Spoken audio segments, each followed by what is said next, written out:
Now back here, it seems staff absences caused by COVID are disrupting every cog which makes the country tick, from hospitals to waste collection, with reports that bins in some parts of England are overflowing. Joining me now are John Coates. John's from the Local Authority Recycling Advisory Committee. And also with us, the leader of the Labour-controlled Gateshead Council, Martin Gannon. Welcome, gents. Thanks very much for joining us on the programme. Martin, first, you have said that you need to be straight with your residents about what the council can and can't do. Tell us first, what aren't you able to do at the moment? You know, we're suffering huge pressures at the present time. Something like somewhere between 10 and 25% of staff absent. That's all in the local authority. It's also in the local hospitals, and that means that we have to prioritise. Staff have to be removed from less urgent areas into more urgent areas because we do have critical services, things like social care for vulnerable adults, the services that we provide to vulnerable children. They need to be prioritised. They're life and death services, and therefore we need to redeploy staff out of less critical services. Now, everything local government does is important, but clearly things like litter collection and maybe even in extreme cases things like refuse collection will need to be curtailed so that we can deal with urgent life and death situations.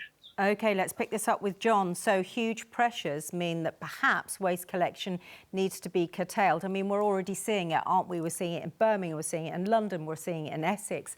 Where else?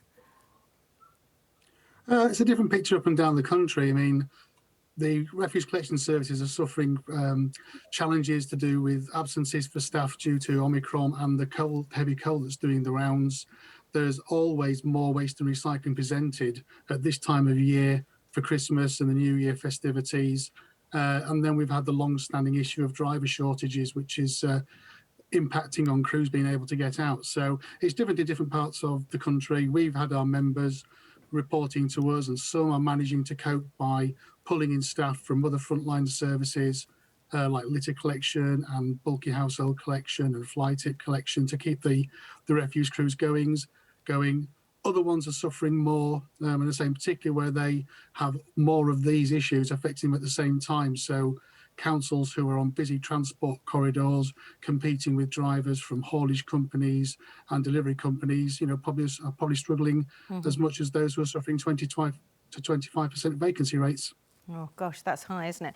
And Martin, you talked about having to prioritise and that health and social care might come before other services that you provide. What would make things easier for you in the coming weeks? Well, an end to the current wave and cycle. That's one of the things that worries me, is that we haven't actually reached the peak yet. I watch the data every day, and the numbers are going up rapidly in Gateshead. We have, over 2,000 new cases in the last 7 days per 100,000 of the population in Gateshead, and that's continued to increase.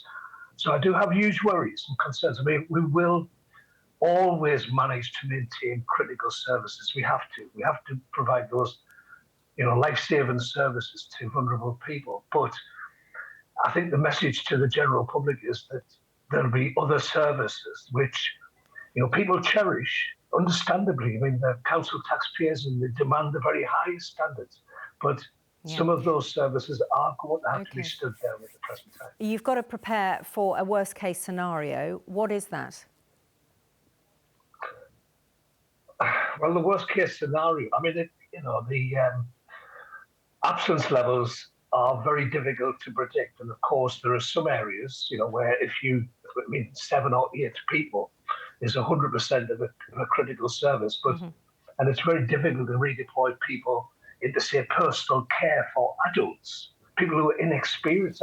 It's not just, moving people to, random services. These are really highly skilled, low paid, but very highly skilled work. Right.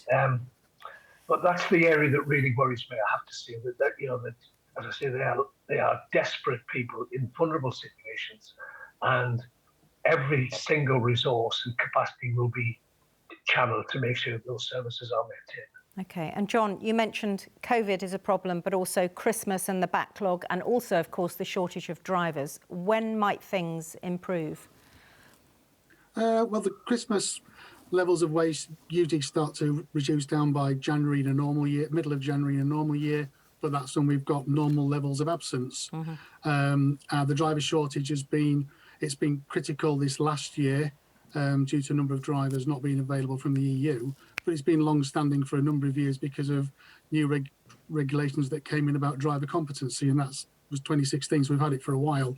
I think it's just a lot of these are peaking at the moment, as Martin said, and we just need to wait and see for when they start to tail off. But the absence is due to infections, and the heavy cold, I think, is probably going to be here for 2 to 4 weeks. All right, John, Martin, we hope things improve, and we thank you for your time. Thanks. Thank you.